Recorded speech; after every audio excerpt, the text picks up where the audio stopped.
Hello everyone, welcome to spark up classes. This is Suman Yadav. बहुत सारे ऐसे स्टूडेंट्स एंड पेरेंट्स हैं जिन्होंने फॉर्म सबमिट कर दिया है और सबमिट करने के बाद उनका जब कंफर्मेशन पेज निकाल रहे हैं तो उसमें दिखाई दे रहा है कि आधार कार्ड मिसमैच, या फिर उसमें दिखाई दे रहा है कि आधार से डेट ऑफ बर्थ या नेम मिसमैच हो रहा है। तो ऐसा अगर आपके कंफर्मेशन पेज में आ रहा है तो उसके लिए क्या सॉल्यूशन आपको अपनाना है, उसी बारे में आज के वीडियो में हम डिस्कस करेंगे। ध्यान दीजिए, क्या क्या स्टेप्स आपको फॉलो करने हैं ऐसा होने पे, ध्यान से सुनिएगा ताकि आपका फॉर्म रिजेक्ट ना हो और किसी तरह की कोई समस्या का आपको सामना ना करना पड़े।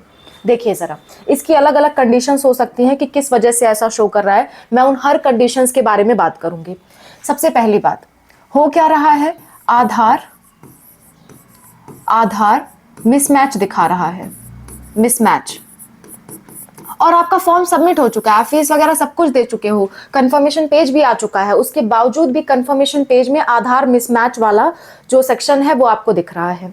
तो पहला चीज तो ये हो सकता है कि आधार जो मिसमैच दिख रहा है उसमें हो सकता है आपका डेट ऑफ बर्थ गलत हो, वो आधार आपके मार्कशीट के अकॉर्डिंग ना हो, मार्कशीट के अकॉर्डिंग डेट ऑफ बर्थ ना हो, मार्कशीट के हिसाब से डेट ऑफ बर्थ गलत हो। पहला रीजन ये हो सकता है। दूसरा रीजन ये हो सकता है कि नेम गलत हो। कई लोगों के इस बार अगर डॉट भी अगर आपके नेम में दिया हुआ है, डॉट की समस्या है, तो भी आधार में मिसमैच दिखा रहा है। फॉर एग्जांपल, बहुत सारे लोगों का नाम ऐसे है, जैसे मान लेते हैं मोहम्मद करके कोई नाम है, तो मोहम्मद के बाद डॉट लगा हुआ है, आधार में मार्कशीट में नहीं लगा हुआ, तो इस डॉट की वजह से भी समस्या आ रही है इस बार। ठीक है, तो डॉट भी अगर लगा है तो भी आपको करेक्शन करवाना पड़ेगा। तो नेम अगर गलत है किसी भी वाइज, चाहे वो स्पेलिंग में छोटी सी मिस्टेक है या फिर डॉट की मिस्टेक है, तो भी वो मार्कशीट से मैच आपका करता हुआ नहीं दिखाई देगा। ऐसा बहुत सारे लोगों का मेरे पास कॉल आया, इसलिए मैं इस पॉइंट को उठा रही हूँ। तो ये मार्कशीट का मिसमैच हो रहा है या तो नेम की वजह से या तो डेट ऑफ बर्थ की वजह से। यही दो चीज होती हैं जिसकी वजह से मिसमैच हो जाए, या तो आपका नेम या तो फादर का नेम। ठीक है, इस वजह से मार्कशीट से वो मिसमैच दिखा रहा है। ये दो रीजन है। तीसरा रीजन ये हो सकता है, तीसरा रीजन, आपने आधार अपलोड ही नहीं किया, आधार अपलोड ही नहीं किया, अपलोड नहीं किया आधार के सेक्शन में।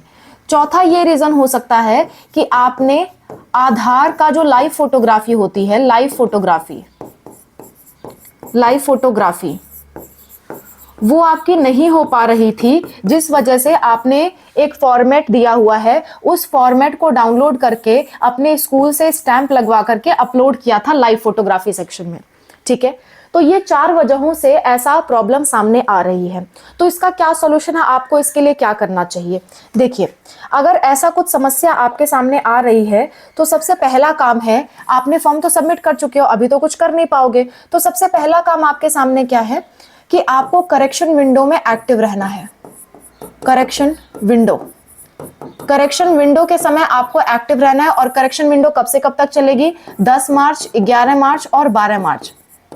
ये 3 दिन आपको बहुत एक्टिव रहना है। और इस 3 दिन आपको अपना ईमेल जरूर चेक करना है। जो ईमेल आईडी आपने दिया था जिसपे ओटीपी गई थी, वो ईमेल जरूर चेक करना है। उसमें करेक्शन का कोई नोटिस तो नहीं आया, करेक्शन का कोई मेल तो नहीं आया आपके पास, ये चीज आपको चेक करना है। अगर आपके पास मेल नहीं भी आया तो भी आपको लॉग इन कर करके, इस दौरान आपको लॉग इन करना है, अपना एप्लीकेशन नंबर पासवर्ड डाल करके लॉग इन करना है। लॉग इन करके आपका फॉर्म देखना है कि आपका फॉर्म एक्सेप्ट है या रिजेक्ट है। ठीक है, ज्यादातर संभावना है कि इन दोनों केसेस में आपका फॉर्म रिजेक्ट होगा, आपका फॉर्म रिजेक्ट होगा इन दोनों केसेस में। और आपको अपना आधार सही करके उसमें अपलोड करना होगा। आधार करेक्शन की आपको जरूरत है, आधार करेक्शन की आपको जरूरत है। ठीक है, ये ऐसा इन दोनों केस में होगा। इन दोनों केस में ऐसा नहीं होना चाहिए, आपने आधार अपलोड की जगह कोई और चीज अपलोड की है, चलेगा, कोई प्रॉब्लम नहीं है। लेकिन इन दोनों केसेस में तो ऐसा सिनेरियो नहीं आएगा। फिर भी आपकी जिम्मेदारी है, एक बार करेक्शन विंडो में आप जरूर चेक करें। दूसरा, अगर ये दोनों गलतियां हैं तो अभी से आधार कार्ड को सही करने के लिए अप्लाई कर दीजिए, ताकि जब तक करेक्शन विंडो खुले तब तक आपका आधार सही हो जाए। और अगर फॉर्म रिजेक्ट हो तो उस टाइम आप आधार नया वाला अपलोड कर सकें। क्लियर है बात?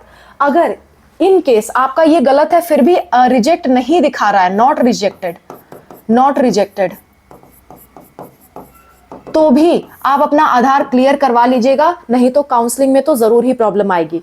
क्या होता है, जब कोई भी चीज की चेकिंग चलती है तो जरूरी नहीं है कि हर चेकिंग में हर कोई पकड़ा जाए। जैसे मान लेते हैं आप सिक्योरिटी चेक से गुजर रहे हो और आपने कुछ चोरी की हुई है, मान लेते हैं आपने कुछ चोरी की हुई है, जरूरी नहीं है कि हर चोर पकड़ा जाए, लेकिन अगर पकड़े गए तो प्रॉब्लम आ सकती है ना, लेकिन अगर पकड़े गए तो प्रॉब्लम आ सकती है, इसलिए हम आपको सतर्क करते हैं।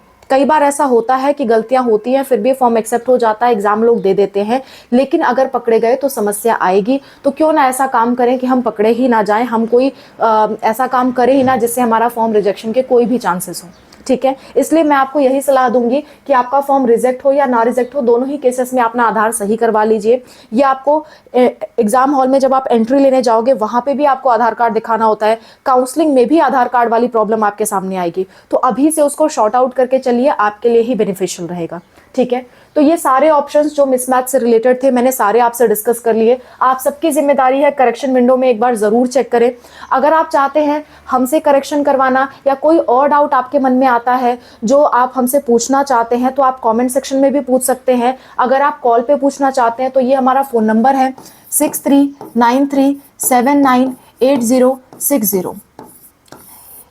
ये पेड सर्विस है हमारी, इस पे आपको व्हाट्सएप पे मैसेज करना होगा, हम आपको क्यूआर कोड भेजेंगे। अगर कोई डाउट है तो 200 पेमेंट करके आप हमसे पूछ सकते हो। अगर आपको करेक्शन करवाना है तो व्हाट्सएप पे मैसेज करना कि हमें करेक्शन करवाना है, हमारी ये गलती है, तो उस अकॉर्डिंग हम चार्जेस बता के आपका करेक्शन कर देंगे। ओके, फ्री ऑफ कॉस्ट कोई गाइडेंस चाहिए तो आप कमेंट सेक्शन में मेंशन करिए, कमेंट्स के आपके मैक्सिमम कमेंट्स का रिप्लाई किया जाता है, आपके लिए वीडियोस बनाई जाती है फ्री ऑफ कॉस्ट। सारी की सारी वीडियोस हमारी आपके लिए अवेलेबल है, आप उन्हें भी देख सकते हो। That's all. Thank you so much for watching. Wish you all the best for whatever you're going to do. अगर आप नीट की प्रिपरेशन कर रहे हो और आप चाहते हो कि इस साल आपको गवर्नमेंट कॉलेज मिले, आप अच्छे से प्रिपरेशन करना चाहते हो, तो जैसे हमारा स्पार्कअप क्लासेस चैनल है वैसे ही हमारा दूसरा चैनल है स्पार्कअप स्टडी। स्पार्कअप स्टडी, इस चैनल पे आपको फ्री ऑफ कॉस्ट प्रिपरेशन कराई जाती है, जिसमें नीट से रिलेटेड प्रिपरेशन में हम आपको नीट की वन शॉट वीडियोस करा रहे हैं, वन शॉट वीडियोस करा रहे हैं। सेकेंड थिंग, हम आपको नीट के मोस्ट इंपॉर्टेंट टॉपिक्स करा रहे हैं, 25 मोस्ट इंपॉर्टेंट टॉपिक्स करा रहे हैं, मोस्ट इंपॉर्टेंट टॉपिक्स।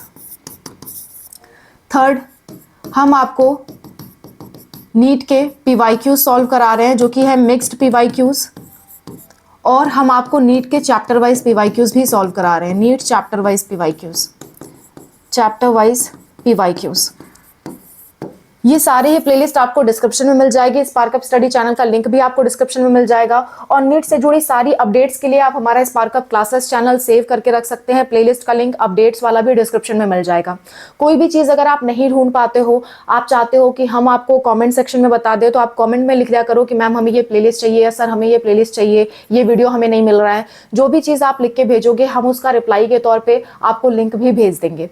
ठीक है, तो कोई भी दिक्कत कोई परेशानी आती है जरूर बताइए, we are there to help. और अच्छे से अपनी प्रिपरेशन करिए। अगर आपको बेस्ट पॉसिबल स्ट्रैटेजी अभी से लगा करके नीट एग्जाम तक की चाहिए कि अभी भी आपके पास क्या क्या मौका है, क्या क्या आप कर सकते हो, तो उसके लिए आप कमेंट करिएगा, बेस्ट पॉसिबल स्ट्रैटेजीज पे भी आपको वीडियो मिल जाएगी जो आपकी अभी से लागू होगी।